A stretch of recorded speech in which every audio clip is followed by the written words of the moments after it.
third thing for certain professions which are protected. In Dutch it is getuigschrift van beroepsbekwaamheid. Professional skill, beroepsbekwaamheid.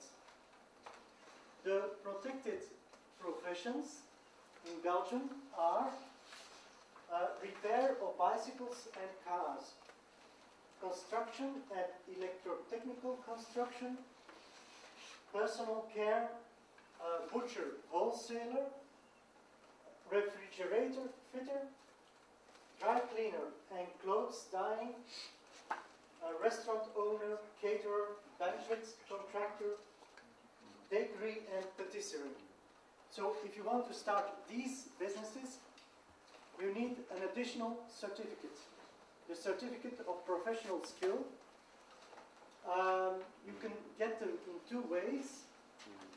Or you go to a school and you get the certificate in the school. Or you work, you get professional experience in another company with a boss in this field. You work in a kitchen as a cook aide, for instance.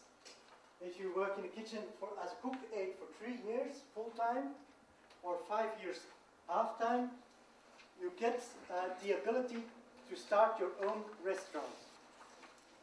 So when it is a protected profession, 3 years full-time work experience or 5 years half-time work experience equals the possession of a certificate of professional skill.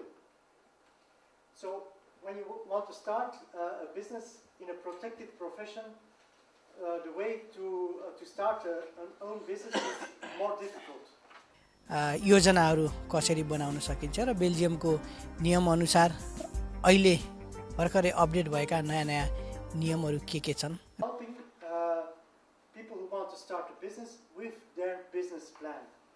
And the second brochure we have here, it is called Dynamisch Ondernemingsplan. It is a brochure to make a business plan. Only have the collateral of the company, the property of the company to fall back on.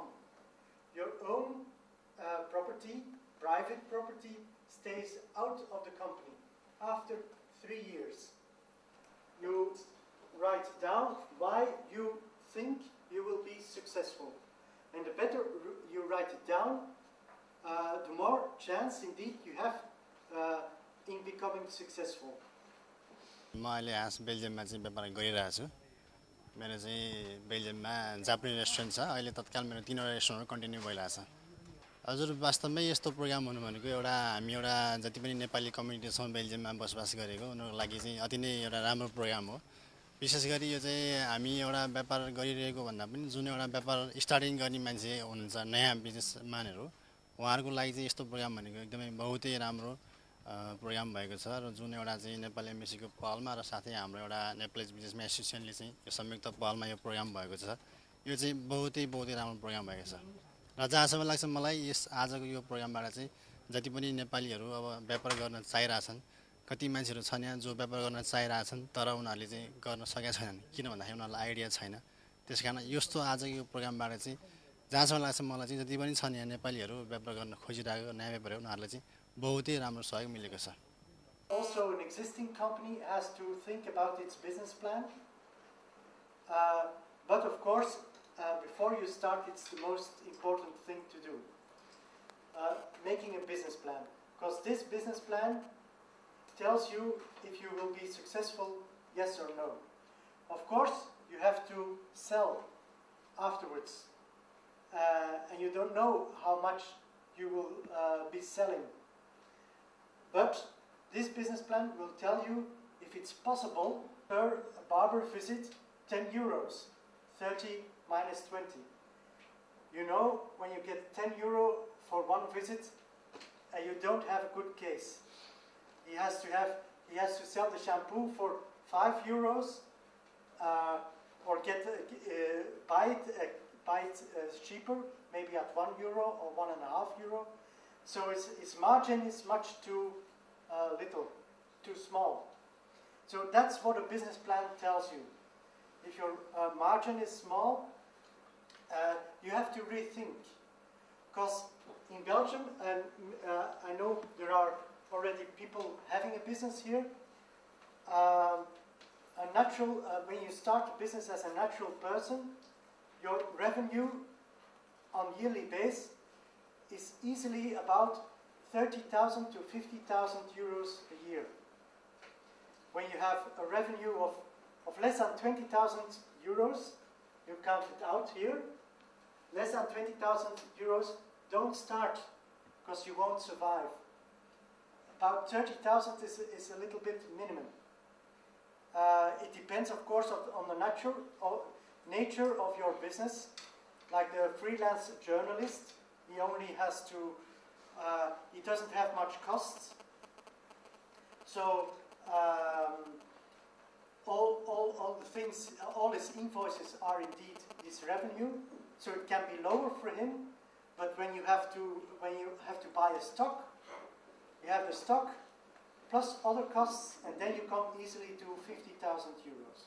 When you have a legal company, the company is a separate legal person, and it survives its founders. So when you die, the company goes to your children.